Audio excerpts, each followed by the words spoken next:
Good evening. I am very excited to be participating in this debate tonight. Jan and I used to sit in those very bleachers right over there watching our son John run up and down this court as a forward on the Biola Eagles. And so I feel like I'm playing on the home court tonight. And I want to commend Mr. Hitchens for his willingness to come into this den of lambs and to defend his views tonight. On the other hand, if I know Biola students, I suspect that a good many of you, when you came in tonight, said to yourself, I'm going to check my own views at the door, and I'm going to assess the arguments as objectively as possible. I welcome that challenge. You see, the question of God's existence is of interest not only to religion, but also to philosophy. Now, Mr. Hitchens has made it clear that he despises and disdains religion, but presumably he is not so contemptuous of philosophy. Therefore, as a professional philosopher, I'm going to approach tonight's question philosophically, from the standpoint of reason and argument. I'm convinced that there are better arguments for theism than for atheism. So, in tonight's debate, I'm going to defend two basic contentions. First, that there's no good argument that atheism is true. And secondly, that there are good arguments that theism is true. Now, notice carefully the circumscribed limits of those contentions. We're not here tonight to debate the social impact of religion, or Old Testament ethics, or biblical inerrancy. All interesting and important topics, no doubt, but not the subject of tonight's debate, which is the existence of God. Consider then my first contention, that there's no good argument that atheism is true. Atheists have tried for centuries to disprove the existence of God, but no one's ever been able to come up with a successful argument. So, rather than attack straw men at this point, I'll just wait to hear Mr. Hitchens present his arguments against God's existence, and then I'll respond to them in my next speech. In the meantime, let's turn to my second main contention, that there are good arguments that theism is true. On your program insert, I outline some of those arguments. Number one, the cosmological argument. The question of why anything at all exists is the most profound question of philosophy. The philosopher Derek Parfit says, no question is more sublime than why there is a universe, why there is anything, rather than nothing. Typically, atheists have answered this question by saying that the universe is just eternal and uncaused. But there are good reasons, both philosophically and scientifically, to think that the universe began to exist. Philosophically, the idea of an infinite past seems absurd. Just think about it. If the universe never began to exist, that means that the number of past events in the history of the universe is infinite. But mathematicians recognize that the existence of an actually infinite number of things leads to self-contradictions. For example, what is infinity minus infinity?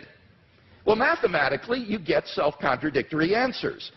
This shows that infinity is just an idea in your mind, not something that exists in reality. David Hilbert, perhaps the greatest mathematician of the 20th century, wrote, "The infinite is nowhere to be found in reality. It neither exists in nature, nor provides a legitimate basis for rational thought. The role that remains for the infinite to play is solely that of an idea." But that entails that since past events are not just ideas, but are real, the number of past events must be finite. Therefore, the series of past events can't go back forever. Rather, the universe must have begun to exist. This conclusion has been confirmed by remarkable discoveries in astronomy and astrophysics. In one of the most startling developments of modern science, we now have pretty strong evidence that the universe is not eternal in the past, but had an absolute beginning about 13 billion years ago in a cataclysmic event known as the Big Bang. What makes the Big Bang so startling is that it represents the origin of the universe from literally nothing, For all matter and energy, even physical space and time themselves, came into being at the Big Bang. As the physicist P.C.W. Davies explains, the coming into being of the universe, as discussed in modern science, is not just a matter of imposing some sort of organization upon a previous incoherent state, but literally the coming into being of all physical things from nothing. Now, this puts the atheist in a very awkward position. As Anthony Kinney of Oxford University urges, a proponent of the Big Bang Theory, at least if he is an atheist, must believe that the universe came from nothing and by nothing. But surely that doesn't make sense. Out of nothing, nothing comes. So why does the universe exist instead of just nothing? Where did it come from? There must have been a cause which brought the universe into being. Now, as the cause of space and time, this being must be an uncaused, timeless, spaceless, immaterial being of unfathomable power. Moreover, it must be personal as well. Why? Because the cause must be beyond space and time. Therefore, it cannot be physical or material. Now, there are only two kinds of things that fit that description. Either an abstract object, like numbers, or else a personal mind. But abstract objects can't cause anything. Therefore, it follows that the cause of the universe is a transcendent, intelligent mind. Thus, the cosmological argument gives us a personal creator of the universe. 2, the teleological argument. In recent decades, scientists have been stunned by the discovery that the initial conditions of the Big Bang were fine-tuned for the existence of intelligent life with a precision and delicacy that literally defy human comprehension. This fine-tuning is of two sorts. First, when the laws of nature are expressed as mathematical equations, you find appearing in them certain constants, like the gravitational constant. These constants are not determined by the laws of nature. The laws of nature are consistent with a wide range of values for these constants. Second, in addition to these constants, there are certain arbitrary quantities put in as initial conditions on which the laws of nature operate. For example, the amount of entropy or the balance between matter and antimatter in the universe. Now, all of these constants and quantities fall into an extraordinarily narrow range of life-permitting values. Were these constants or quantities to be altered by less than a hair's breadth, the balance would be destroyed and life would not exist.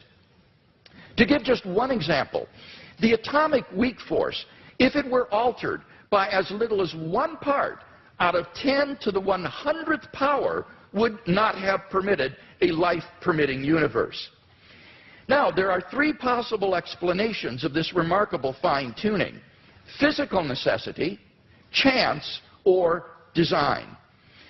Now, it can't be due to physical necessity because the constants and quantities are independent of the laws of nature. In fact, string theory predicts that there are around 10 to the 500th power different possible universes consistent with nature's laws. So could the fine-tuning be due to chance? Well, the problem with this alternative is that the odds against the fine-tunings occurring by accident are so incomprehensibly great that they cannot be reasonably faced. The probability that all the constants and quantities would fall by chance alone into the infinitesimal life-permitting range is vanishingly small. We now know that life-prohibiting universes are vastly more probable than any life-permitting universe. So if the universe were the product of chance, the odds are overwhelming that it would be life-prohibiting. In order to rescue the alternative of chance, its proponents have therefore been forced to resort to a radical metaphysical hypothesis, namely that there exists an infinite number of randomly ordered, undetectable universes composing a sort of world ensemble or multiverse of which our universe is but a part. Somewhere in this infinite world ensemble, finely tuned universes will appear by chance alone, and we happen to be one such world. Now, wholly apart from the fact that there's no independent evidence that such a world ensemble even exists, the hypothesis faces a devastating objection. Namely, if our universe is just a random member of an infinite world ensemble, then it is overwhelmingly more probable that we should be observing a much different universe than what we in fact observe. Roger Penrose has calculated that it is inconceivably more probable that our solar system should suddenly form through a random collision of particles than that a finely tuned universe should exist. Penrose calls it utter chicken feed by comparison. So, if our universe were just a random member of a world ensemble, it is inconceivably more probable that we should be observing an orderly region no larger than our solar system. Observable universes like those are simply much more plenteous in the world ensemble than finely tuned worlds like ours, and therefore ought to be observed by us. Since we do not have such observations, that fact strongly disconfirms the multiverse hypothesis. On atheism, at least, then, it is highly probable that there is no world ensemble. The fine-tuning of the universe is therefore plausibly due neither to physical necessity nor to chance. It therefore follows logically that the best explanation is design. Thus, the teleological argument gives us an intelligent designer of the cosmos. 3, the moral argument. If God does not exist, then objective moral values do not exist. By objective moral values, I mean moral values which are valid and binding, whether we believe in them or not. Many theists and atheists agree that if God does not exist, then moral values are not objective in this way. Michael Ruse, a noted philosopher of science, explains, the position of the modern evolutionist is that morality is a biological adaptation, no less than our hands and feet and teeth. Considered as a rationally justifiable set of claims about an objective something, ethics is illusory. I appreciate that when somebody says, love thy neighbor as thyself, they think they are referring above and beyond themselves. Nevertheless, such reference is truly without foundation. Morality is just an aid to survival and reproduction, and any deeper meaning is illusory. Like Professor Ruse, I just don't see any reason to think that in the absence of God, the morality which has emerged among these imperfectly evolved primates we call Homo sapiens is objective. And here Mr. Hitchens seems to agree with me. He says moral values are just innate predispositions ingrained into us by evolution. Such predispositions, he says, are inevitable for any animal endowed with social instincts. On the atheistic view, then, an action like rape is not socially advantageous, and so in the course of human development has become taboo. But that does absolutely nothing to prove that rape is really morally wrong. On the atheistic view, there's nothing really wrong with raping someone.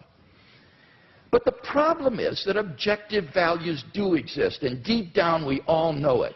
In moral experience, we apprehend a realm of objective moral goods and evils. Actions like rape, cruelty, and child abuse aren't just socially unacceptable behavior. They're moral abominations. Some things, at least, are really wrong. Similarly, love, equality, and self-sacrifice are really good. But then it follows logically and necessarily that God exists. Number 4, the resurrection of Jesus. The historical person, Jesus of Nazareth, was a remarkable individual. Historians have reached something of a consensus that the historical Jesus came on the scene with an unprecedented sense of divine authority, the authority to stand and speak in God's place. He claimed that in himself the kingdom of God had come. And as visible demonstrations of this fact, he carried out a ministry of miracle working and exorcisms. But the supreme confirmation of his claim was his resurrection from the dead. If Jesus did rise from the dead, then it would seem that we have a divine miracle on our hands, and thus evidence for the existence of God. Now, most people probably think that the resurrection of Jesus is something you just believe in, by faith or not. But there are actually three established facts recognized by the majority of New Testament historians today, which I believe are best explained by the resurrection of Jesus. Fact number one, on the Sunday after his crucifixion, Jesus' tomb was discovered empty by a group of his women followers. According to Jakob Kramer, an Austrian specialist, by far most scholars hold firmly to the reliability of the biblical statements about the empty tomb. Fact number two, on separate occasions, different individuals and groups experienced appearances of Jesus alive after his death. According to the prominent New Testament critic Gerd Ludemann, it may be taken as historically certain that the disciples had experiences after Jesus' death in which Jesus appeared to them as the risen Christ. These appearances were witnessed not only by believers, but also by unbelievers, skeptics, and even enemies. Fact number three, the original disciples suddenly came to believe in the resurrection of Jesus despite having every predisposition to the contrary. Jews had no belief in a dying, much less rising, Messiah. And Jewish beliefs about the afterlife prohibited anyone's rising from the dead before the resurrection at the end of the world. Nevertheless, the original disciples came to believe so strongly that God had raised Jesus from the dead that they were willing to die for the truth of that belief. N.T. Wright, an eminent New Testament scholar, concludes, that is why, as a historian, I cannot explain the rise of early Christianity unless Jesus rose again, leaving an empty tomb behind him. Attempts to explain away these three great facts, like the disciples stole the body or Jesus wasn't really dead, have been universally rejected by contemporary scholarship.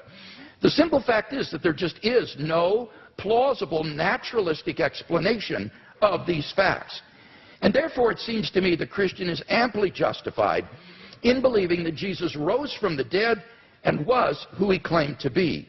But that entails that God exists. Finally, number five, the immediate experience of God. This isn't really an argument for God's existence. Rather, it's the claim that you can know that God exists wholly apart from arguments, simply by immediately experiencing him. Philosophers call beliefs like this properly basic beliefs. They aren't based on other beliefs. Rather, they're part of the foundation of a person's system of beliefs. Other properly basic beliefs include the belief in the reality of the external world, the belief in the existence of the past and the presence of other minds like your own. When you think about it, none of these beliefs can be proved. But although these sorts of beliefs are basic for us, that doesn't mean they're arbitrary. Rather, they're grounded in the sense that they're formed in the context of certain experiences. In the experiential context of seeing and hearing and feeling things, I naturally form the belief in a world of physical objects. And thus my beliefs are not arbitrary, but appropriately grounded in experience. They're not merely basic, but properly basic. In the same way, belief in God is, for those who know him, a properly basic belief grounded in our experience of God. Now, if this is right, there's a danger that arguments for God's existence could actually distract your attention from God himself.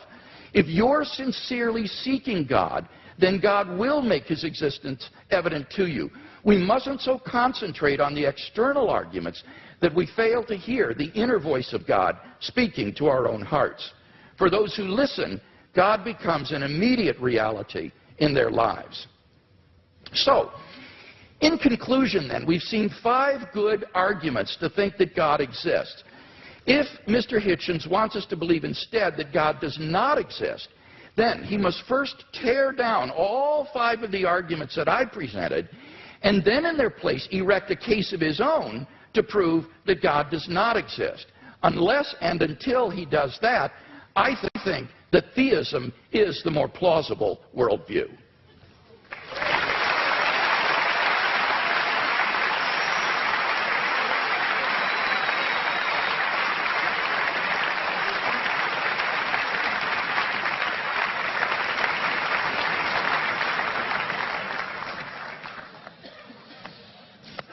Well, am I audible? Am I audible to all? Yes. Well, ladies and gentlemen, brothers and sisters, comrades, friends, thanks for coming out, as Senator Larry Craig actually did say at his press conference. Thank you, Mr. Hewitt and Dr. Craig, for being among the very many Christians who have so generously and hospitably and warmly taken me up on the challenge I issued when I started my little book tour, and welcomed me to your places to have this most important of all discussions. I can't express my gratitude enough. And thanks to the very nice young ladies who I ran into at the Elephant Bar this afternoon. Well, I hadn't expected a posse of Biola students to be on staff, but where I thought, God, they're everywhere now.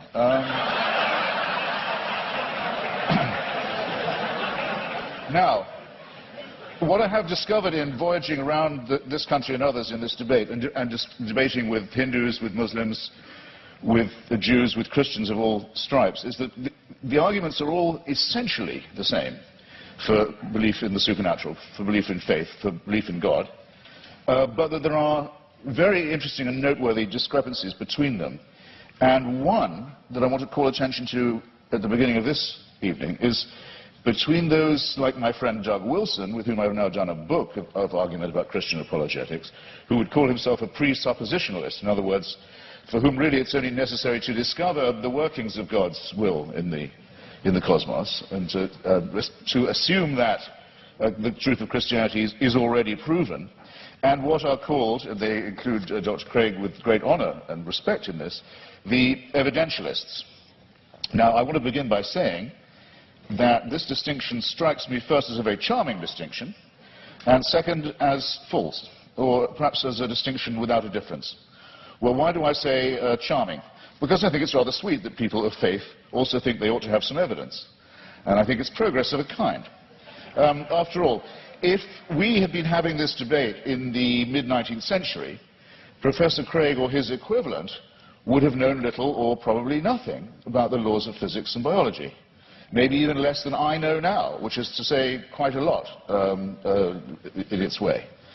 And they would have grounded themselves, or he would have grounded himself, on faith, on Scripture, on revelation, on the prospect of salvation, on the means of grace, and the hope of glory, and perhaps on Paley's natural theology. Paley, who had the same rooms, or had the same rooms later occupied by Charles Darwin, in Cambridge, with its watchmaker theory of design that I know I don't have to expound to you, but which briefly suggests that if an Aborigine is walking along a beach and finds a gold watch ticking, he knows not what it's for, or where it came from, or who made it, but he knows it's not a rock, he knows it's not a vegetable, he knows it must have had a designer. The Paley analogy held for most Christians for many years, because they were willing to make the assumption that we were mechanisms, and that therefore there must be a watchmaker.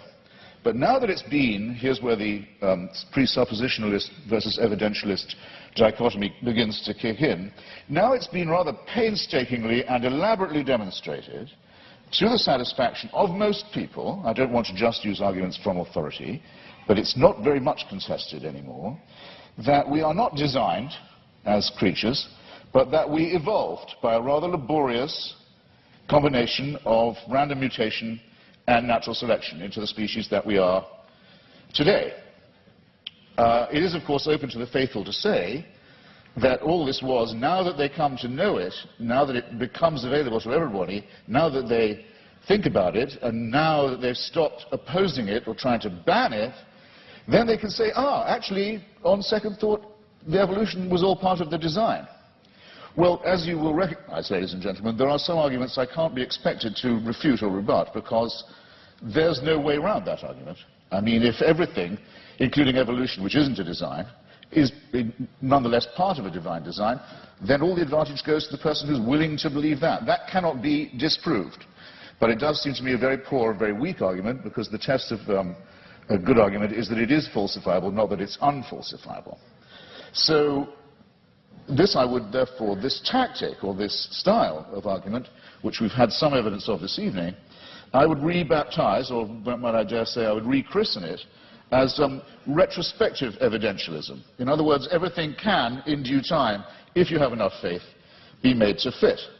And you too are all quite free to believe that a sentient creator deliberately, consciously put himself, a being, put himself or herself or itself to the trouble of going through huge epochs of birth and death of species over eons of time, in which 99%, in the course of which at least 99.9% of all species, all life forms ever to have appeared on Earth have become extinct, as we nearly did as a species ourselves. I invite you to look up the very alarming and beautiful and brilliant account by the National Geographic's coordinator of the Genome Project. By the way, you should send in your little sample from the inside of your cheek and have your African ancestry traced. It's absolutely fascinating to follow the mitochondrial DNA that we all have in common and that we have in common with other species, other primates and other life forms, and find out where in Africa you came from. But there came a time,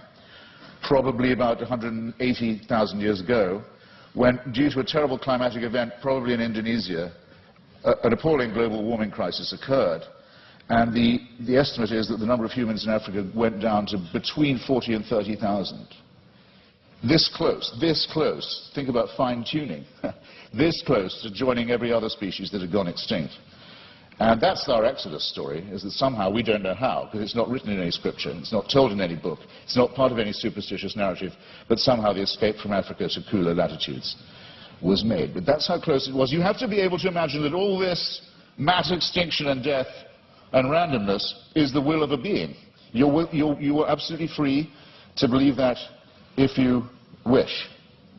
And all of this should happen so that one very imperfect race of evolved primates should have the opportunity to become Christians or to turn up at this gym tonight. That all of that was done with us in view. It's a curious kind of solipsism. It's a curious kind of self-centeredness. I was always brought up to believe that Christians were modest and humble and comported themselves with due humility. And there's a certain arrogance to this assumption that all of this extraordinary development was all about us.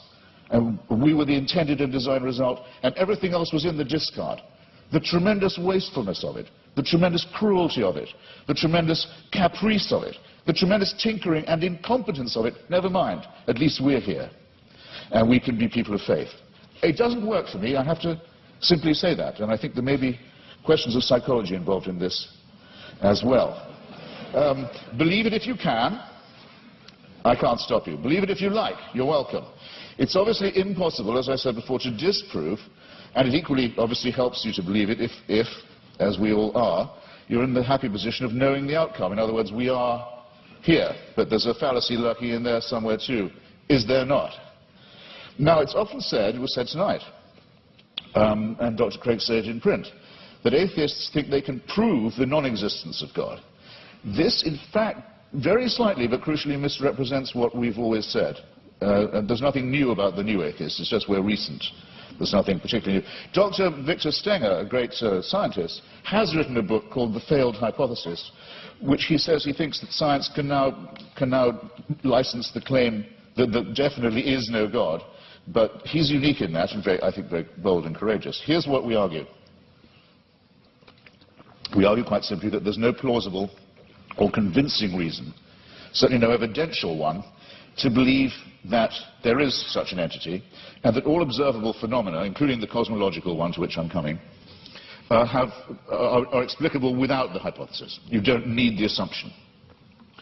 And this objection itself, our school falls into at least two, perhaps three sections. There's no such thing, no such word, though there should be, as atheism, or as being an atheist, but if there was one, I would say that's what I was. I don't believe that we are here as the result of a design, or that by making the appropriate propitiations and adopting the appropriate postures and following the appropriate rituals, we can overcome death. I don't believe that, and for a priori reasons, don't. If there was such a force, which I cannot prove by definition that there was not, if there was an entity that was responsible for the beginning of the cosmos, and that also happened to be busily engineering the very laborious production of life on our little planet, it still wouldn't prove that this entity cared about us, answered prayers, cared what church we went to, or whether we went to one at all, cared who we had sex with, or in what position, or by what means, cared what we ate, or on what day, cared whether we lived or died. There's no reason at all why this entity isn't completely indifferent to us.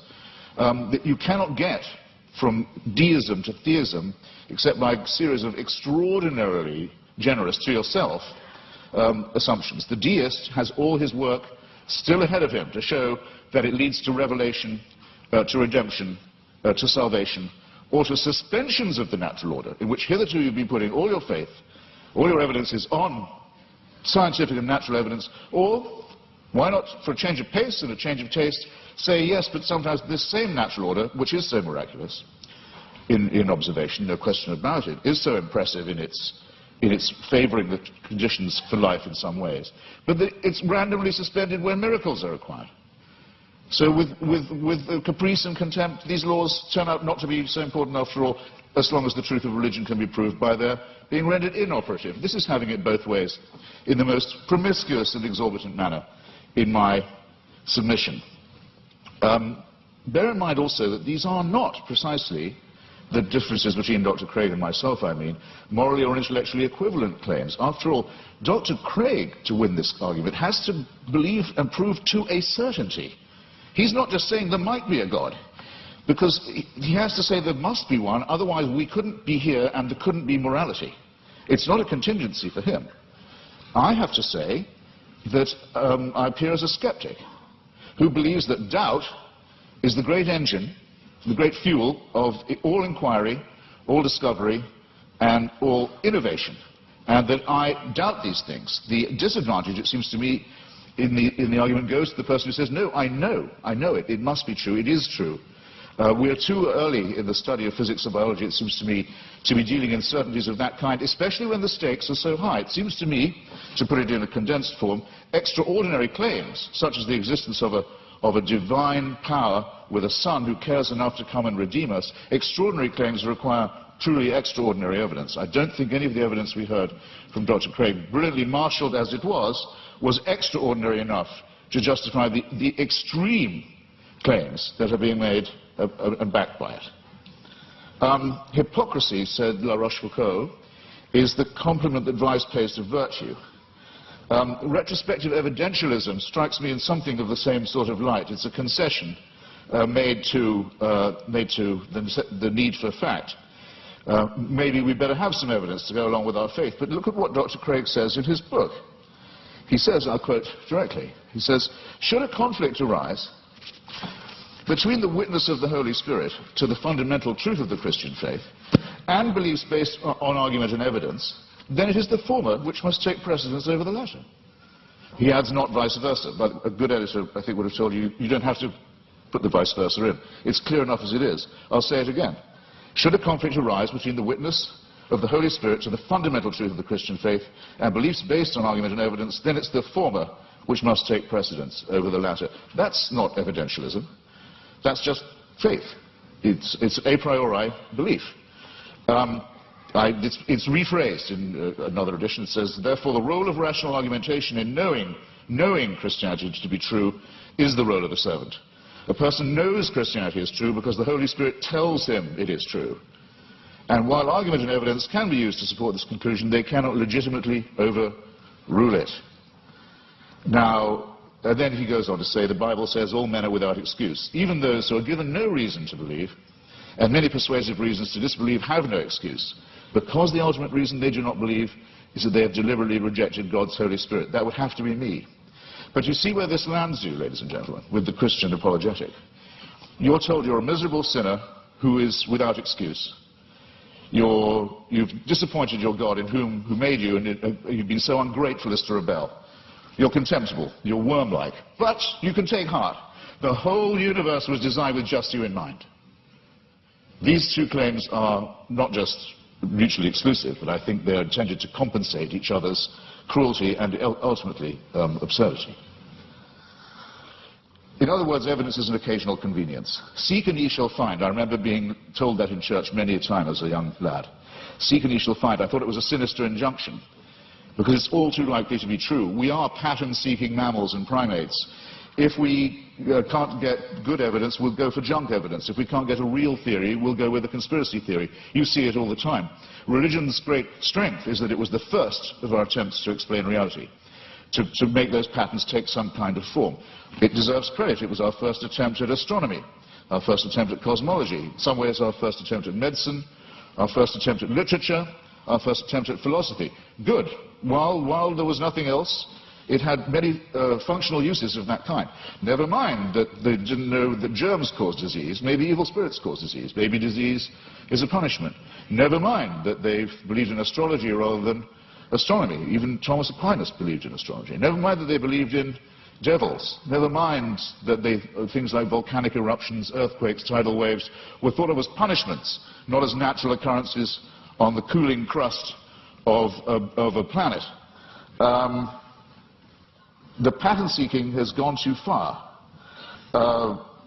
And it's gone, I think, much too far with what was until recently thought of as Christianity's greatest failure, greatest of all failures, cosmology. The one thing Christianity knew nothing about and taught the most abject nonsense about. For most of its lifetime, Christianity taught that the earth itself was the center of the universe, and we had been given exclusive dominion as a species over it. Could not have been more wrong.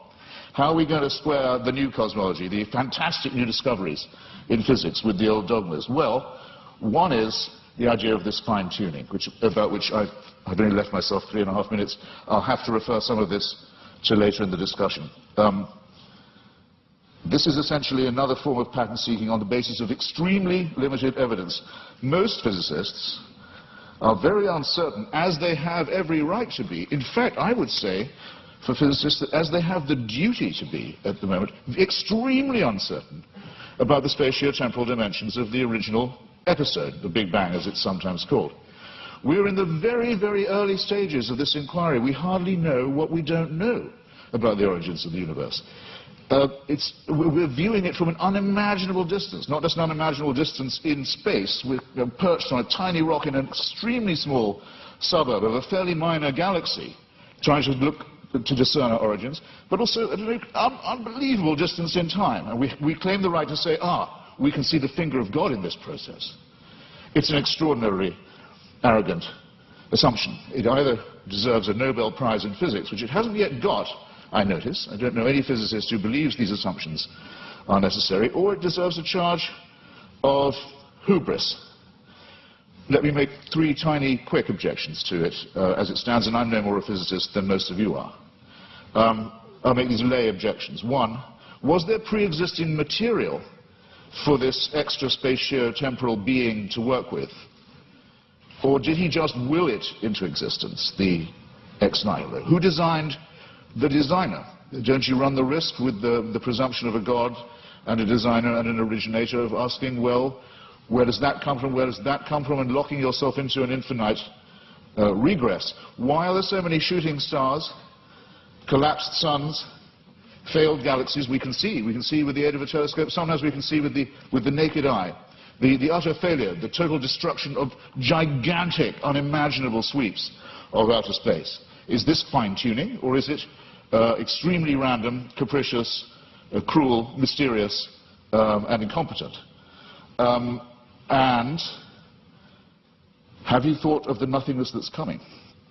We know we have something now, and we speculate about what it might have come from, and there's a real question about ex nihilo, but nihilo is coming to us. In the night sky, you can already see the Andromeda galaxy. It's heading straight for ours on a collision course. Is that part of a design? Was it fine-tuned to do that? We know that from the red light shift of the Hubble telescope, or rather Edwin Hubble's original discovery, the universe is expanding away from itself at a tremendous rate. It was thought that rate would go down for Newtonian reasons. No, it's recently been proved by Professor Lawrence Krauss the rate of expansion is increasing. Everything's exploding away even faster. Nothingness is certainly coming. Who designed that? And that's all if before these things happen we don't have the destruction of our own little solar system, in which already there's only one planet where anything like life can possibly be supported. All the other planets are too hot or too cold to support any life at all, and the sun is due to swell up, burn us to a crisp, boil our oceans and die, as we've seen all the other suns do in the night sky. This is not fine-tuning, ladies and gentlemen, and if it's the work of a designer, then there's an indictment to which that designer may have to be subjected. I'm out of time. I'm very grateful for your kindness and hospitality. Thanks.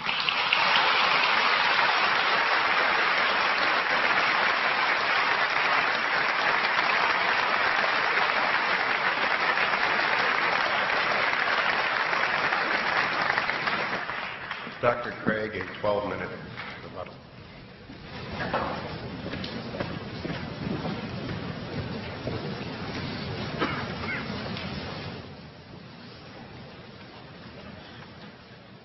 You'll remember that in my opening speech I said I would defend two basic contentions in tonight's debate.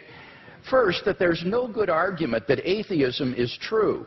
Now, far from being a point of contention tonight, as far as I understood Mr. Hitchens' last speech, he would agree with that first statement, that there is no good argument that atheism is true.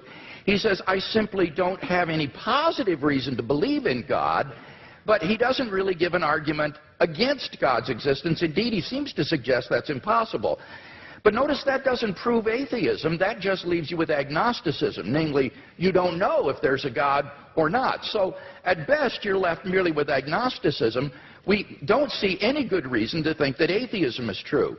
Now, he did make some remarks about the theory of evolution, which at least insinuated that this was somehow incompatible with theism. And I have 2 points to make about this. First, I think that the theory of biological evolution is simply irrelevant to the truth of Christian theism. Genesis 1 admits all manner of different interpretations, and one is by no means committed to six-day creationism. Howard Van Til, who is a professor at Calvin College, writes, is the concept of special creation required of all persons who trust in the Creator God of Scripture? Most Christians in my acquaintance who are engaged with either scientific or biblical scholarship have concluded that the special creationist picture of the world's formation is not a necessary component of Christian belief. Nor is this a retreat caused by modern science. St. Augustine in the AD 300s in his commentary on Genesis pointed out that the days don't need to be taken literally, nor need the creation be a few thousand years ago. Indeed, he suggested that God made the world with certain special potencies that would gradually unfold over time and develop.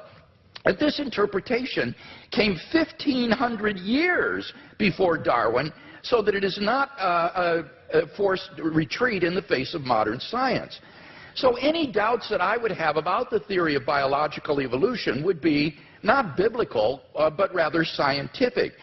Namely, what it imagines is fantastically improbable. Barrow and Tipler, two physicists, in their book The Anthropic Cosmological Principle, list 10 steps in the course of human evolution, each of which is so improbable that before it would occur, the sun would have ceased to be a main sequence star and incinerated the Earth. And they calculate the probability of the evolution of the human genome to be somewhere between 4 to the negative 180th power to the 110,000th power, and 4 to the negative 360th power to the 110,000th power. So if evolution did occur on this planet, it was literally a miracle, and therefore evidence for the existence of God. So I don't think this is an argument for atheism. Quite the contrary. It really provides good grounds for thinking that God superintended the process of biological development. So the Christian can be open to the evidence to follow it where it leads. By contrast, as Alvin Plantinga has said, for the naturalist, evolution is the only game in town. No matter how fantastic the odds, no matter how improbable, it's got to be true, because there is no intelligent creator and designer. So in one sense, you've got to feel a little sorry for the atheist. He can't really follow the evidence where it leads. His presuppositions determine the outcome. By contrast, if there is a fine-tuner and creator of the universe, then already in the initial conditions of the Big Bang, you have an elaborately designed universe that permits the evolution and existence of intelligent life. And I think evolution simply layers on more improbability. Now, Mr. Hitchens says, but why did God wait so long, all that waste during this time? Well, that sort of concern with efficiency is only of importance to someone with either limited time or limited resources, or both. But in the case of God, he has both unlimited resources and unlimited time, and therefore it's simply not important to do this in a quick way. Well, now, Mr. Hitchens says, but why did God wait so long before he sent Christ? Human beings have existed for thousands of years on this planet before Christ's coming. Well, what's really crucial here is not the time involved, rather it's the population of the world. The Population Reference Bureau estimates that the number of people who have ever lived on this planet is about 105 billion people. Only 2% of them were born prior to the advent of Christ. Eric Krapes of the Survey Research Center at the University of Michigan's Institute for Social Research says, God's timing couldn't have been more perfect. Christ showed up just before the exponential explosion in the world's population. The Bible says in the fullness of time, God sent forth his Son. And when Christ came, the nation of Israel had been prepared. The Roman peace dominated the Mediterranean world. It was an age of literacy and learning. The stage was set for the advent of God's Son into the world. And I think in God's providential plan for human history, we see the wisdom of God in orchestrating the development of human life, and then in bringing Christ into the world in the fullness of time. So I don't see that there are any good grounds here for thinking that this provides reason for atheism. Now, what about my arguments for theism? Mr. Hitchens had some general remarks here. He says it's difficult to get from deism to theism. Now, I want to point out that's a false use of these terms. This is simply confused. Deism is a type of theism. Theism is the broad worldview that God exists. Deism is a specific kind of theism that says God has not revealed himself directly in the world. Now, my arguments are a cumulative case for Christian theism. They add up to the belief in the God that has been revealed by Jesus of Nazareth. Now, Mr. Hitchens says, but you must prove this with certainty. Not at all. I am not claiming these arguments demonstrate Christian theism with certainty. I'm saying that this is the best explanation of the data when you compare it with other competing hypotheses. I think it's more probable than not. He quotes me as to saying the Holy Spirit's witness is the basis for knowing Christianity to be true, and I affirm that. I think the fundamental way in which we know Christianity is true is through the objective inner witness of God's Holy Spirit, what I called the immediate knowledge of God himself in my fifth point. On the basis of that, we have a properly basic belief in the existence of God and the truth of Christianity. But when it comes to showing someone else that what we know through the witness of the Holy Spirit is true, here we appeal to argument and evidence as I've done tonight. And the arguments and evidence that I've appealed to are largely deductive arguments. This isn't retrospective evidentialism. These are deductive arguments. If the premises are true, then you cannot deny the conclusion on pain of irrationality because the conclusions follow with logical necessity from the premises. So the only way to deny the conclusion is you've got to show me which of the premises are false. That's why you've got that program insert with the premises in your program for these arguments. Mr. Hitchens needs to identify which premises of the argument he rejects as false if he's to reject the conclusions. Now, with respect to my cosmological argument, notice that he didn't dispute whatever begins to exist has a cause, nor did he dispute the philosophical and scientific arguments for the beginning of the universe. All he asked was the question, was there pre-existent material? The answer is no, there was not. As Barrow and Tipler point out, At this singularity, space and time came into existence. Literally nothing existed before the singularity. So if the universe originated at such a singularity, we would truly have a creation ex nihilo, that is, out of nothing. And this isn't talking religion, folks. This is talking contemporary cosmology. So the first argument, it seems to me, is unrefuted. What about the fine-tuning argument? Here he said, well, scientists are terribly uncertain about the fine-tuning argument. Well, I think that's simply not the case. Sir Martin Rees, the Royal Astronomer Royal of Great Britain, has said, the laws governing our universe appear to be finely tuned for our existence. Everywhere you look, there are yet more examples. Wherever physicists look, they see examples of fine-tuning. Ernest McMullen, philosopher of science, says it seems safe to say that later theory, no matter how different it may be, will turn up approximately the same numbers. And the numerous constraints that have to be imposed on these numbers seem both too specific and too numerous to evaporate entirely. So that it's very unlikely that this fine-tuning is going to vanish or be explained away. Now, Mr. Hitchens responds, but we're headed toward nothingness. We're ultimately going to be doomed, and therefore the universe is not designed. Well, now, this is not a very powerful objection. The temporal duration of something is irrelevant to whether it's been designed. The products of human intelligence and engineering, like computers and automobiles, will eventually decay and cease to exist, but that doesn't mean they weren't designed. I think the real objection he's getting at here is, why would God create mankind only to have it go extinct? But of course, you see, on the Christian view, that's false. That is an atheistic assumption. On the Christian view, life does not end at the grave, and God has given assurance of this by raising Jesus from the dead. So the objection simply has no purchase against Christian theism. So it seems to me that the fine-tuning argument is also unrefuted. What about the moral argument? We saw that without God there are no objective moral values. Mr. Hitchens agrees with this, and yet he himself affirms over and over again moral statements, like the moral reprobation of religious intolerance and violence in the name of religion. So he does affirm objective values, but without any basis for it. What I can offer him as a theist is a transcendent basis for the objective moral values and duties that we both want to affirm. Fourthly, the resurrection of Jesus. Again, there was no response to this. Let me simply quote N.T. Wright in his recent study of the resurrection. He says that the empty tomb and the appearances of Jesus have a historical probability so high as to be virtually certain, like the death of Augustus in A.D. 14 or the fall of Jerusalem in A.D. 70. So we are on very solid ground in affirming these three facts that I mentioned in my opening speech, and I can't think of any better explanation than the ones that the eyewitness gave, namely that God raised Jesus from the dead. Finally, the immediate experience of God. Unless Mr. Hitchens can show that I'm psychologically deranged or delusional, it seems to me I'm perfectly rational on the basis of my immediate experience of God to believe that God exists and that therefore this for me is a properly basic belief.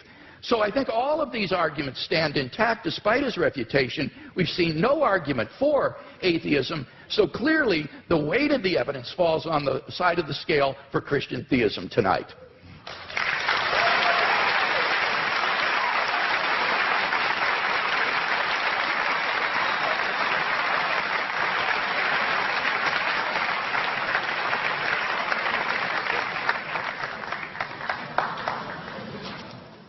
There is a terminological problem here, which may conceal more than just terminological difficulty.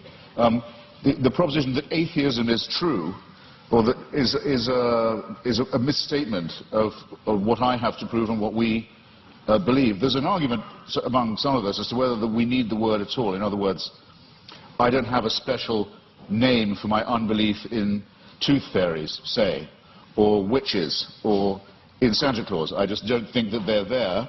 I don't have to prove a tooth fairyism. I don't have to prove a Santa Clausism. I don't have to prove a witchism. It's just, I have to say, I think that those who do believe these things have never been able to make a plausible or intelligible case for doing so. That's not agnosticism, because it seems to me that if you don't think there is any evidence, you're wrong to take refuge in saying you're neutral. You ought to have the courage to answer the question which one is regularly asked: are you an atheist or not? Yes, I will say, I am. You can't tell anything else about me. You can't tell anything else about what I think, about what I believe, about what my politics are, or my other convictions. It's just that I don't believe in the existence of a supernatural dimension, and I've never been shown any evidence that any process observable to us cannot be explained by more satisfactory and more convincing means. The great physicist Laplace, when showing his working model of the solar system to the Emperor Napoleon, was asked, well, your model seems to have no room for a god in it, for deity. And he said, well, Your Majesty, it still all operates without that assumption. Now, here's what you would have to believe if you thought that this was all designed. Dr. Craig gave a slight parody of what I think about this. It could be true, but you'd have to imagine, let's say the human species has been, Homo sapiens has been with us, some people say as long as 250,000 years, some say 200, some say 100,000. Francis Collins and Richard Dawkins oscillate about this. It's not a very big argument. I'll just take 100,000, if you like. You have to imagine that human beings are born. Well, actually, most of them, a good number of them aren't born. They die in childbirth, or don't long outlive it. They're born into a terrifying world of the unknown. Everything is a mystery to them, everything from disease to volcanic eruptions. Everything is, their life expectancy for the first, I don't know, many tens of thousands of years would be lucky to be in the 20s, probably dying agonizingly over their teeth, poorly evolved as the teeth are, and from other inheritances from being primates, such as the appendix that we don't need, such as the fact that our genitalia appear to be designed by a committee, other shortcomings of the species, exaggerated by scarcity, by war, by famine, by competition, and so on. And for 98,000 years or so, heaven watches this with complete indifference. And that, we know where your children go to school, by the way. Heaven watches this with total indifference, and then, with 2,000 years to go on the clock, thinks, actually, it's time we intervened. We can't go on like this. Why don't we have someone tortured to death in Bronze Age Palestine? That should teach them. That should give them the chance of redemption. You're free to believe that, but I think the designer who thought of doing it that way was a very cruel, capricious, random, bungling and incompetent one. The news of this, Dr. Craig talks as if, okay, but since then there have been more people born, so it might have been a good time in terms of population growth. Well, there are a huge number of people in the world who still haven't even heard of this idea. The news hasn't penetrated to them. Or where it has, it's been brought to them by people who Dr. Craig doesn't think of as Christians, such as Mormons, for example. And it's taught to them in many discrepant and competitive and indeed incompatible and violently irreconcilable ways. And there's been a lot of argument in the church and the churches all this time about, well, okay, what is the answer to that? What about all the people who never could have heard the good news, or who never will hear it, or still haven't been reached by it, and who've died not knowing about it? What happens to them? How can they be saved? Well, the argument is that it's all somehow made retrospective. And with so many of these arguments, I just comment on these, well, how convenient.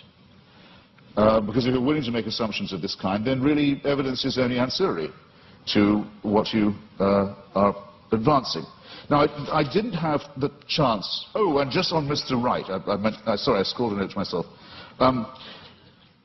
In your first round, Doctor, you said that N.T. Wright, who's an impressive person, says that no explanation of the success of Christianity is possible that doesn't rest on the terms of its being true. In other words, Wright says it was so successful, it must have been, and the people were so strongly motivated to believe it that it must have been true. I regard that as a very, very unsafe assumption. Or if it is a safe one, then it must surely apply to Islam. and to Mormonism. I mean, these are two very, very, very fast-growing religions, have people prepared to sacrifice enormously for it, have ancestors who were absolutely determined of the truth of it at the time, and who made extraordinary conquests in its name. If you're going to grant this for one religion, it seems to me you have to be willing, not just willing, you may indeed be compelled to make this concession for all of them. And that, I think, would be not just an unsafe assumption, but for most of you here, a distinctly unwelcome one. Now, I didn't get the chance, because I out-talked myself, and I'm sorry for it, to get to the moral dimension. And I'm interested that the word objective morality is the one that Dr. Craig chooses. Usually arguments about morality are whether morality is, so to say, absolute, or whether it's relative. As to objectivity, I think it's a very good compromise word, by the way, and I'm very happy to accept it. But the problem with morality is this, in respect of religion. You can't prove that anyone behaves any better if they refer this problem upward to a dictator of a celestial kind. There are two questions that I've asked in public, and I'll try them again, because I try them on every audience. They're very simple ones. First, you have to name for me, or challenges, let's say, rather than questions. You have to name for me an ethical action, or an ethical statement, or moral action, moral statement made, or undertaken by a believer that I couldn't undertake or say, I couldn't state or do. I haven't yet had an example pointed out of that to me. Otherwise, that a person of faith would have an advantage by being able to call upon divine sanction. Whereas if I ask you to think of a wicked act undertaken by someone in the name of God or because of their faith, you wouldn't have, or a wicked statement made, you wouldn't have that much difficulty, I think, in coming up with an example right away. The genital mutilation community, for example, is almost exclusively religious. The suicide bombing community is almost exclusively religious. There are injunctions for genocide in the Old Testament. There are injunctions and warrants for slavery and racism in the Old Testament too. There's simply no way of deriving morality and ethics from the supernatural. When we come to the question of the absolute, well, the most often cited one is the Golden Rule, the one that almost everyone feels they have in common. The injunction not to do to others as you wouldn't want them to do to you. This doesn't, in fact, come from the Sermon on the Mount or from Christianity, or it doesn't originate with it. It's certainly adumbrated by Rabbi Hillel, a Babylonian rabbi, and it's to be found in the Analects of Confucius too. But it has, since we're talking about objective, relative, and absolute, a crucial weakness in it, unfortunately. We'd like to be able to follow it, but it's only really as good as the person who's uttering it. In other words, if I say, I won't treat you as I don't want you to treat me, what am I to do when confronted with Charles Manson? I want him treated in a way that I wouldn't want to be treated myself. Anything else would surely be completely relativistic. So the argument isn't at all advanced by saying that I couldn't know any of this. I couldn't have any moral promptings. I couldn't decide for myself if I see a pregnant woman being kicked in the stomach, that because she's pregnant, that's obviously worse than if it was just a woman who wasn't pregnant being kicked in the stomach. This is part of my patrimony as a human being. It's part of the essential emotional solidarity that I need to have with my fellow creatures to make us realize that we are brothers and sisters, one with another. We are dependent upon each other. We have duties. We have expectations of one another. And that if we didn't have these and try and fulfill them, we couldn't have got as far as we have. We couldn't have evolved as a species. We couldn't have ever had a society. There's never been a society found where rape and murder and perjury are not condemned. And these moral discoveries long, or absolutes if you want to call them that, long predate the arrival of anything recognizable as monotheism. It's a bit like the argument of free will. People say, well, how do you have free will? Do you think you do have it? Well, it's a very, very difficult subject indeed. Some religions say you don't, in effect, have it. That all is determined by heaven. You're really only a plaything in a larger game. I take that to be some of the point of Calvinism. There are some schools of Islam also that say it is only as Allah wills. There's no will of yours really involved, as long as you're willing to make the prostration and the obedience. So the connection between religion and free will isn't as simple, as easy as some people like to think it is. But I would say, yes, I think we have free will. When asked why I think so, I would have to take refuge in philosophical irony and say, because I don't think we have any choice but to have free will. But at least I know at this point that I'm being ironic, and that some of the irony is at my own expense, and it's a risk I have to be willing to run. But the Christian answer is, of course you have free will. The boss insists upon it.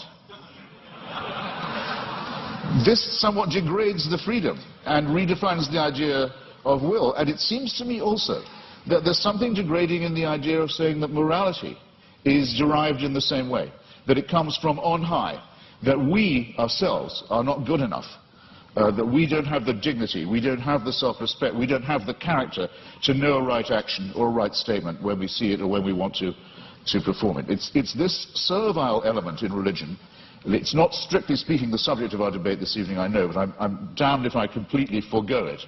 It's the idea that buried in the religious impulse is actually the wish to be unfree, is the wish for an immovable, unchangeable, celestial authority, a kind of heavenly North Korea that will take our decisions away from us and commit us only to worship and praise and thank a great leader and his son, the dear leader, forever and ever and ever. I'm so glad there's no evidence that this is true. Thank you.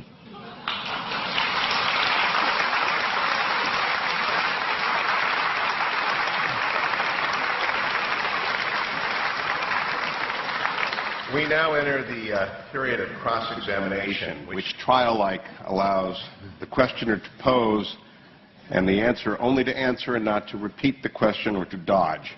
6 minutes of questions begin to Dr. Craig, followed by 6 minutes of questions to Mr. Hitchens. Dr. Craig, your questions for Mr. Hitchens. All right. Let's talk first about whether there are any good arguments to think that atheism is true. Now, it seems to me that you're rather ambivalent here, that you say, you redefine atheism to mean a sort of atheism or non-theism. That's what it means. But how do you distinguish then the different varieties of non-theism? For example, what is normally called atheism, agnosticism, or the view of verificationists that the statement God exists is simply meaningless?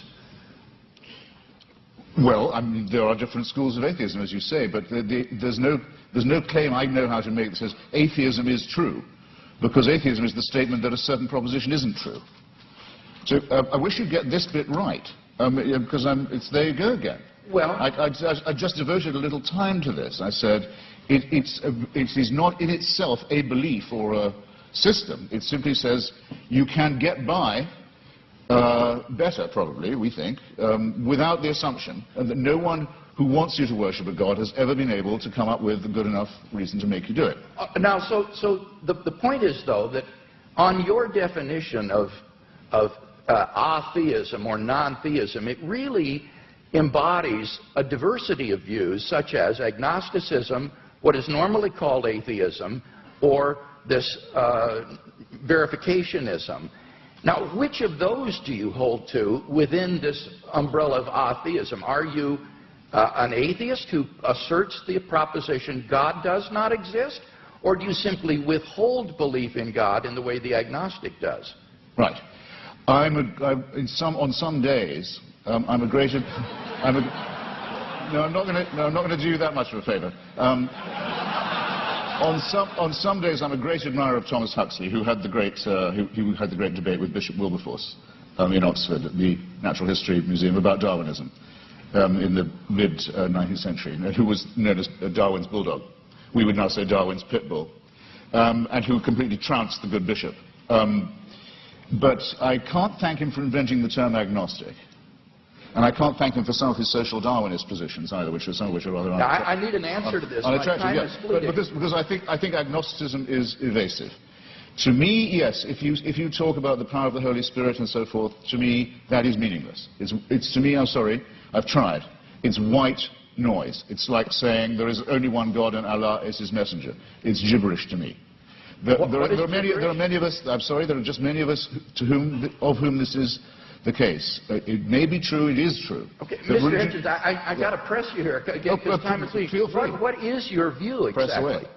Do you affirm God does not I think exist, or do you simply withhold belief? Once I have said that I've never seen any persuasive evidence for the existence of something, and I've made real attempts to study the evidence presented and the arguments presented, that I will go as far as to say, have the nerve to say, that it does not therefore exist, except in the mind of its, except in the Henry Jamesian subjective sense that you say of it being so real to some people in their own minds. All right, yeah, that counts as a force in the world, yes. Okay, so you do affirm then that God does not exist. Now, what I want to know, and do you have any justification for that?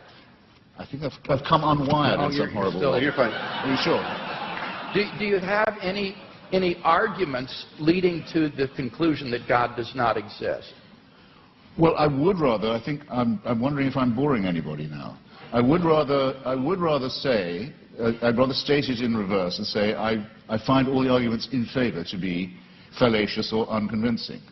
And I'd have to add that though this isn't my reason for not believing in it, that I would be very depressed if it was true. But that's a quite different thing. I don't say of atheism that it's at all morally superior. That would be very risky. I wouldn't admit that it was at all morally inferior either, but we can at least be acquitted on the charge of wishful thinking. I wonder if that's the case. Would you agree that the absence of evidence is not evidence of absence? Well, you know, I'm not sure that I would agree. Okay. Let's turn to the moral argument and talk about that a little bit. I think you've misunderstood the moral argument. Given the stakes, Doctor, sorry. Given the stakes, I mean, you're not saying, we're not talking about unicorns or tooth fairies or leprechauns here. We're talking about an authority that would give other human beings the right to tell me what to do in the name of God. So for a claim like that, if there's no evidence for it, it seems to me not a small question. No, it's certainly not a small question. But you're making a very, very, very large claim. Your evidence had better be absolutely magnificent, it seems to me. And it's the lack of magnificence, I think, that began to strike me first. One final question, Doctor. Okay, well, let's go to the moral argument. It seems to me there that you've misunderstood the argument in that we're looking for an objective foundation for the moral values and duties that we both, I think, want to affirm. It's not a matter of whether or not we can know what is right and wrong, or that we need God to tell us what is right and wrong. It's rather that we need to have some sort of an objective foundation for right and wrong. Wouldn't you agree on your view? It's simply the sociobiological spin-offs of the evolutionary process, and that therefore these do not provide any sort of objective foundation for moral values and duties. That could be true, yes. That could well be true. Yeah, I don't want to be too much of a reductionist, but it's entirely possible that it is purely evolutionary and functional. One wants to think that there's a bit more to one's love for the fellow creature than that. But it doesn't add one iota of weight or moral gravity to the argument to say, but that's because I don't believe in a supernatural being. It's a non sequitur. Mr. Hitchens, your questions for Dr. Craig. Well, I'd like to know first, you said that the career of Jesus of Nazareth involved a ministry of miracles and exorcisms. When you say exorcism, do you mean that you believe in devils too? What I meant there was that most historians agree that Jesus of Nazareth practiced miracle working and he practiced exorcisms. I'm not committing myself, nor are historians committing themselves to the reality of demons, but they are saying that Jesus did practice exorcism and he practiced healing. So you believe that Jesus of Nazareth caused devils to leave the body of a madman and go into a flock of pigs that hurled themselves down the Gadarene slopes into the sea? Do I believe that's historical? Yes. Right. That would be sorcery, wouldn't it, though? No, it would be an illustration of Jesus' ability to command even the forces of darkness, and therefore an illustration of the sort of divine authority that he was able to command and exercise. This, as I say, is illustrative of this unprecedented sense of divine authority that Jesus of Nazareth had, that he even could command the forces of darkness and that they would obey. So whether you think he was a genuine exorcist or that he merely believed himself to be an exorcist, What is historically undeniable is that he had this radical sense of divine authority, which he expressed by miracle working and exorcisms. Right. And you believe he was born of a virgin? Yes, I believe that as a Christian. I couldn't claim to prove that historically. That's not part of my case tonight. But as a Christian, I believe that. And I know you believe in the resurrection, but yes, as a matter of biblical, what shall we call it, consistency, it's said in one of the Gospels that at the time of the crucifixion, all the graves of Jerusalem were opened, and all the tenants of the graves walked the streets and greeted their old friends. It makes the resurrection sound rather commonplace in the greater Jerusalem area. It says, that's in the Gospel of Matthew, and that's actually attached to a crucifixion narrative. That's what I said. It says at the time of the crucifixion. Yes, that's right. At the time of the crucifixion, it says that there were appearances of Old Testament saints in Jerusalem at the time. This is part of Matthew's description of the crucifixion scene. Do you believe that? I don't know whether Matthew intends this to be apocalyptic imagery or whether he means this to be taken literally. I've not studied it in any depth, and I'm open-minded about it. I'm willing to be convinced one way or the other. You see, the reason I'm pressing you is this because, we know from Scripture that the pharaohs, the magicians, could produce miracles. In the end, Aaron could outproduce them. But what I'm suggesting to you is even if the laws of nature can be suspended and great miracles can be performed, it doesn't prove the truth of the doctrine of the person who's performing them. Or would you not agree to that? Not necessarily. I think that's right. So somebody could be casting out devils from pigs, and that wouldn't prove he was the Son of God. I think that's right. In fact, there were Jewish exorcists. The only point that I was trying to make there was that this was illustrative of the kind of divine authority that Jesus claimed, especially since he didn't cast them out in God's name, or he didn't perform miracles by praying to God. He would do them in his own authority. So that Jesus exercised an authority that was simply unheard of at that time, and for which he was eventually crucified because it was thought to be blasphemous. Well, it was thought to be blasphemous to claim to be the Messiah, to be exact. The people who got the closest look at him, the Jewish Sanhedrin, thought that his claims were not genuine. So remember, if you're resting anything on eyewitnesses, the ones who we definitely know were there thought he was bogus. But, okay, I think I've got a rough idea. Assuming you make that assumption of his pre-existing divinity, that it's a presuppositionalist case, I can see what you're driving at. Well, no, I'm not. I've got another question for you, which is this. How many religions in the world do you believe to be false? I don't know how many religions in the world there are, so I Well, could you name... Right. Fair enough. I'll see if I can't narrow that down. That was a clumsily asked question, I admit. Do you regard any of the world's religions to be false? Do you regard any of the world's religions to be false preaching? Yes, I think, yeah, certainly. Would you name one, then? Islam. That's quite a lot. Pardon me? That's quite a lot. Yes. Do you think it's moral to preach false religion?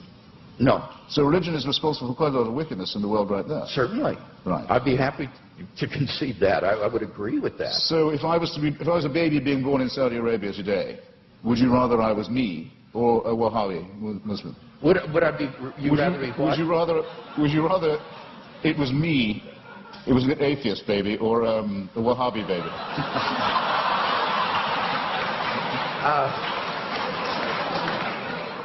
I don't have any preference as to whether you would.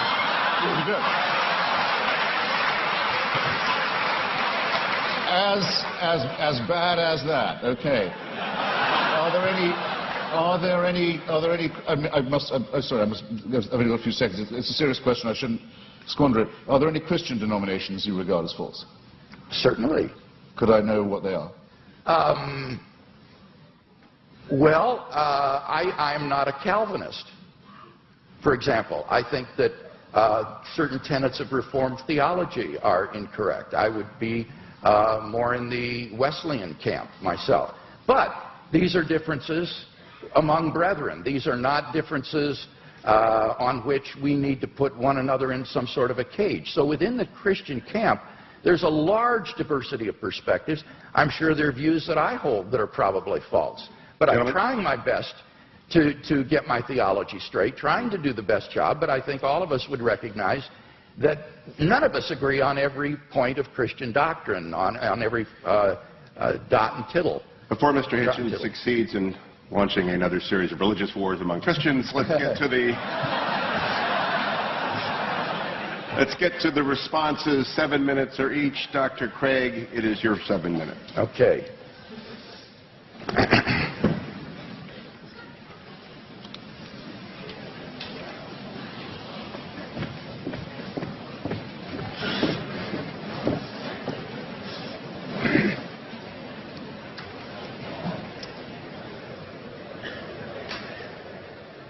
Well, I think it's very evident that in tonight's debate, we've not heard any good reasons to think that what is normally called atheism is true. That is to say, the belief that God does not exist.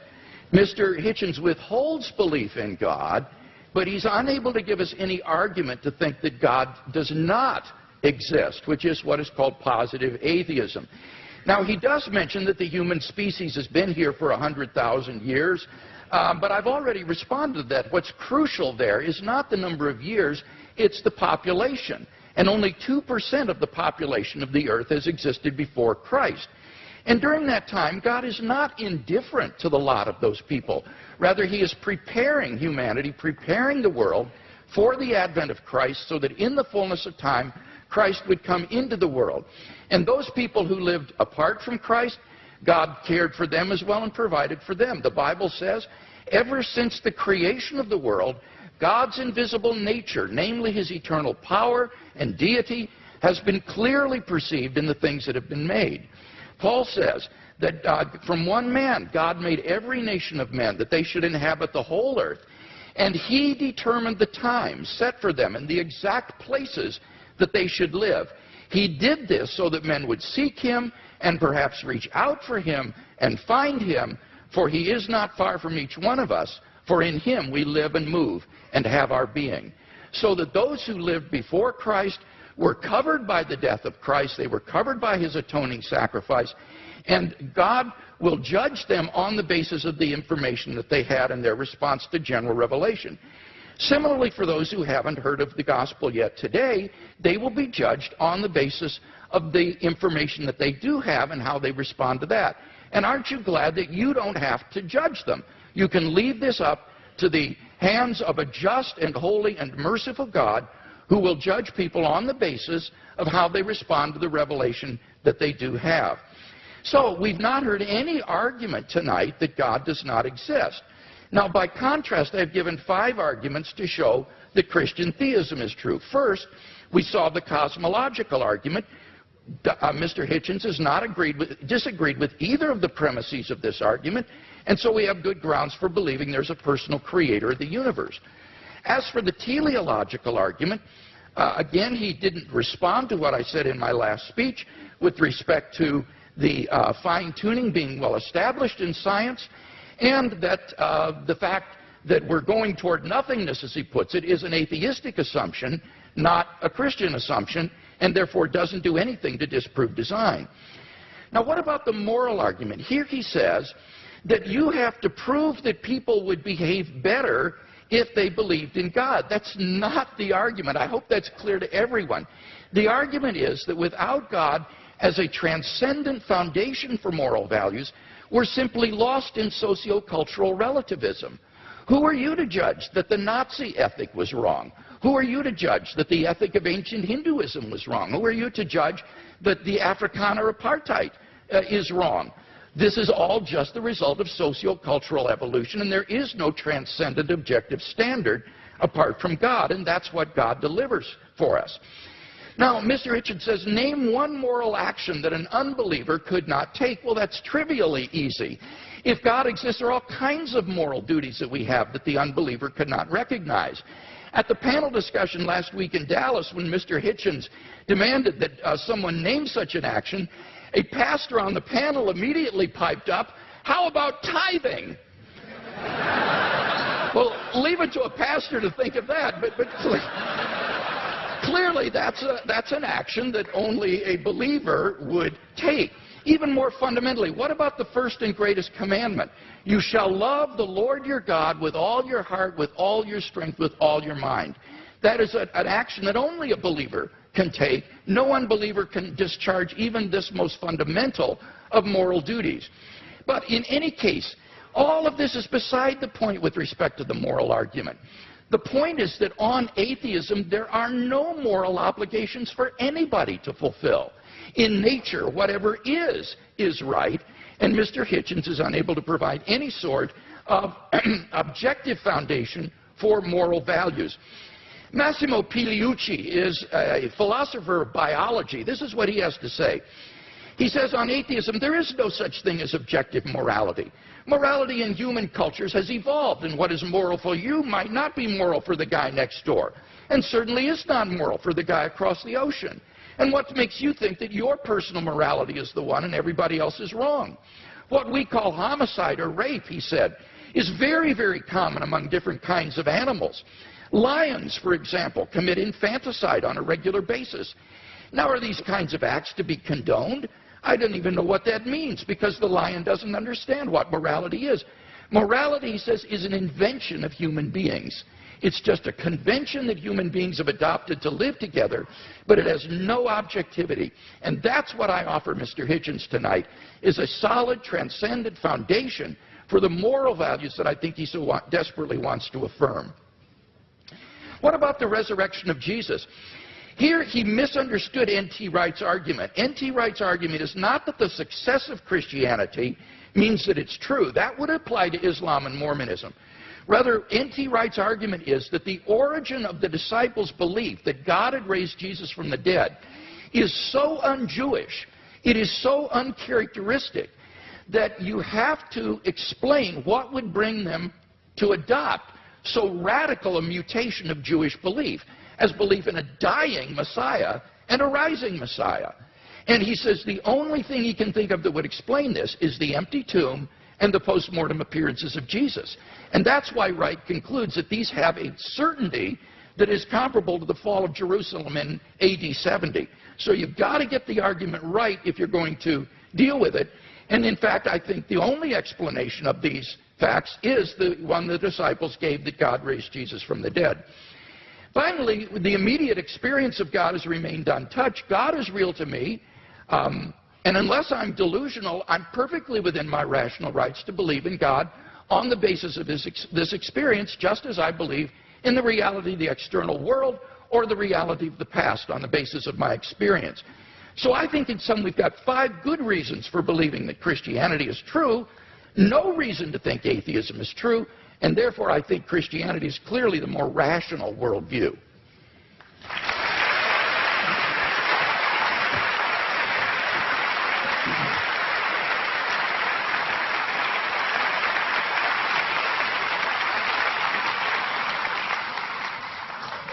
I think you'll correct me if I'm wrong, it's Tertullian, isn't it, who says something like, it's variously translated, credo quia absurdum, that the very improbability of the thing, the very unlikelihood of it, the unlikelihood that anyone would fabricate such a thing, for example, that a Jew could be brought to believe something so extraordinary, is testimony to its truth. I'm sure there can't be anyone here who doesn't think that's a little too easy, a little too facile. I myself, for example, have followed the career of a woman known vulgarly in the media as Mother Teresa, an Albanian named Agnes Bujashu, a Catholic fanatic operating in the greater Calcutta area. And I watched every stage of her career as a candidate for, and then the recipient of, beatification and shortly canonization. The canonization will require, and as the Vatican demands, the attestation of a miracle performed by her posthumous intercession. And the miracle's already been announced. A woman in Bengal, fortunately already a devout Catholic, by pressing a medal of Mother Teresa to her stomach, made a tumor go away, or so she says. All the witnesses to this have since recanted. All the doctors have given a much better explanation of how she was cured, of the swelling and the growth and what the medicines were and so forth, but they're still stuck with it. They have to go ahead with this process which will lead to countless untold suffering in India, because it will appear to license the bogus charlatanry of shaman medicine and intercessory medicine rather than the real thing. All of this will have to be gone through this awful display in the name of faith. And I just happen to have watched it at every stage, and I can tell you, it's depressingly easy to get a religious rumor started. You can count on an enormous amount of pre-existing credulity among illiterate, frightened, ill-educated populations. There isn't a literate, written down, properly attested witness of any real sort in the Gospels. It is, and you may as well admit it and stick to it because it's what you're good at, it involves an act of faith. Second, on the matter of my moral question, yes, it's true that Doug Wilson said that tithing was something I couldn't do, but then, I'm not moving the goalposts here, I don't think I'd regard giving all my money to the new St. Andrew's Church as a moral act. The only challenge that I've had so far that I really couldn't get out of, I should share it with you, was I was told, well, you couldn't do this. You couldn't say, Father, forgive them for they know not what they do. No, but nor could you, as people of faith. You wouldn't dare. It would be blasphemy for you to do it. There's only one person who can do that, even on your account. So, with respect, ladies and gentlemen, I think both my challenges stand. It hasn't been shown that I couldn't be a moral person, despite my unbelief, and it has certainly not been demonstrated that unbelief will guarantee you against, the belief will, I'll say it again, that unbelief will ensure you against wickedness. You mentioned things like apartheid and Nazism. Well, let me just run it by you. Partly this often comes up because people say, what about the crimes and wickednesses of the secular world? The apartheid system in South Africa was actually a creation of the Dutch Reformed Church. It was justified theologically as the giving of a promised land to one Christian religious tribe, in which everyone else was supposed to be hewers of wood and drawers of water. It wasn't until the Dutch Reformed Church, under pressure, agreed to drop their racist preachments of many years that the apartheid system could be dismantled. The dictatorship in Greece in 1967 to 74 was proclaimed by the Greek Orthodox Church as a Greece for Christian Greeks. The Russian Orthodox Church at present, maybe this is one of the churches you don't recognize as Christian, I don't know, but it's currently become the bodyguard of the Vladimir Putin dictatorship in Russia. They are now producing, the Russian Orthodox Church, actual icons with halos around them of Joseph Stalin for distribution to extreme Russian nationalists and chauvinists for whom the church has become the spiritual sword and buckler.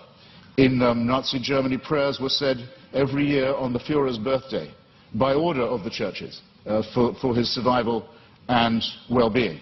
The first concordat signed by Hitler and by Mussolini in both cases was with the Vatican.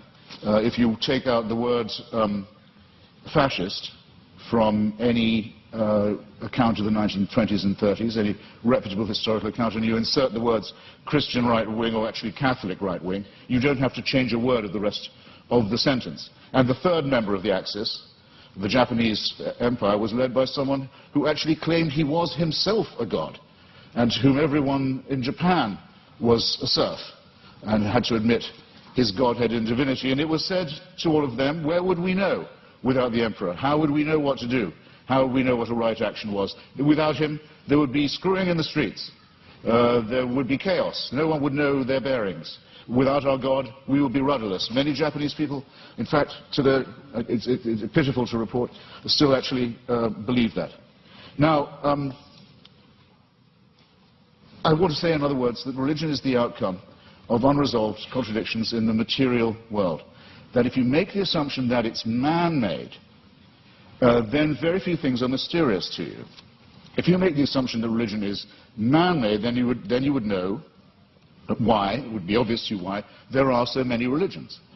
When you make the assumption that it's man-made, you will understand why it is that religion has been such a disappointment to our species, that despite innumerable revivals, innumerable attempts again to preach the truth, innumerable attempts to convert the heathen, innumerable attempts to send missionaries all around the world, that the same problems remain with us, that nothing is resolved by this, that if all religions died out, or all were admitted to be false, instead of, as all believers will tell you, only some of them are false. In other words, we're faced with the preposterous proposition that religion are either all of them true, or none of them true, or only one exclusive preachment is true. And none of these seem to me coherent, and all of these seem to be the outcome of a man-made cult, assumed that all of them were discredited at the same time, all of our problems would be exactly what they are now. How do we live with one another? Where indeed do morals and ethics come from? What are our duties to one another? How shall we build the just city? How shall we practice love? How shall we deal with the baser, what Darwin called the lowly stamp of our original origins, which comes not from a pact with the devil or an original sin, but from our evolution as well. All these questions, ladies and gentlemen, would remain exactly the same. Emancipate yourself from the idea of a celestial dictatorship, and you've taken the first step to becoming free. Thank you.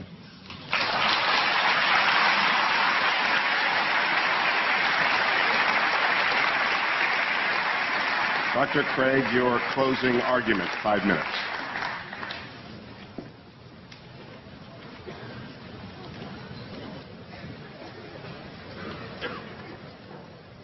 In my final speech, I'd like to try to draw together some of the threads of this debate and see if we can come to some conclusions. First, have we seen any good arguments tonight to think that God does not exist?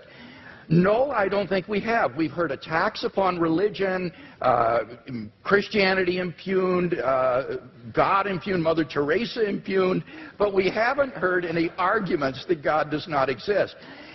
Mr. Hitchens seems to fail to recognize that atheism is itself a worldview, and it claims alone to be true, and all the other religions of the world false. It is no more tolerant than Christianity with respect to these other views.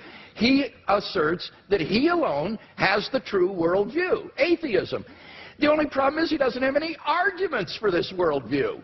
He just asserts it. So it seems to me that if you're going to have a worldview and champion it tonight, you've got to come to a debate prepared to give some arguments, and we haven't heard any. He did have an argument about evolution, but when I explained that, it actually turned out to be supportive of theism. Evolution actually provides evidence for the existence of a designer of the universe. So we've not heard any good arguments to think that atheism is true. Now, I presented 5 reasons to think that theism is true. And this is what God, or the God hypothesis, does give you. He asks, what does it give us? It explains a broad range of human experience, philosophical, ethical, scientific, historical, experiential. I find the attraction of the God hypothesis is that it is so powerful in making sense of the way the world is. For example, the God hypothesis explains the origin of the universe. Mr. Hitchens has completely dropped this point in tonight's debate when we saw that, in fact, scientific and philosophical evidence points to a beginning of the universe out of nothing, and therefore to a transcendent personal creator of the cosmos. The teleological argument, the fine-tuning that is established in the initial conditions of the universe, not to speak of in the biological complexity that then ensued. And again, Mr. Hitchens has dropped that in the course of the debate tonight. So we have a creator and an intelligent designer of the cosmos. Thirdly, the moral argument. We saw that without God there are no objective moral values. And here Mr. Hitchens has consistently distorted the argument. He's portrayed the argument as, how would we know moral values if we didn't believe in God? We don't need to believe in a tyrant in order to find moral values. Unbelief doesn't produce wickedness. That is all irrelevant. The point is that there is no foundation on a naturalistic worldview for the moral values and duties that we both want to affirm. And he agrees with that. This is what he says, and I quote. He says, our innate predisposition to both good and wicked behavior is precisely what one would expect to find of a recently evolved species that is half a chromosome away from chimpanzees. Primate and elephant and even pig societies show considerable evidence of care for others, parent-child bonding, solidarity in the face of danger, and so on. As Darwin put it, any animal whatever endowed with well-marked social instincts would inevitably acquire a moral sense or conscience as soon as its intellectual powers had become as well developed as in man. That is the sociobiological explanation of morality. The problem is that that moral sense that develops in pig societies, chimpanzees, baboons, and Homo sapiens is illusory on atheism, because there are no objective moral duties or values that we have to fulfill, and that's what the theist can offer Mr. Hitchens. And so I want to invite Mr. Hitchens to think about becoming a Christian tonight.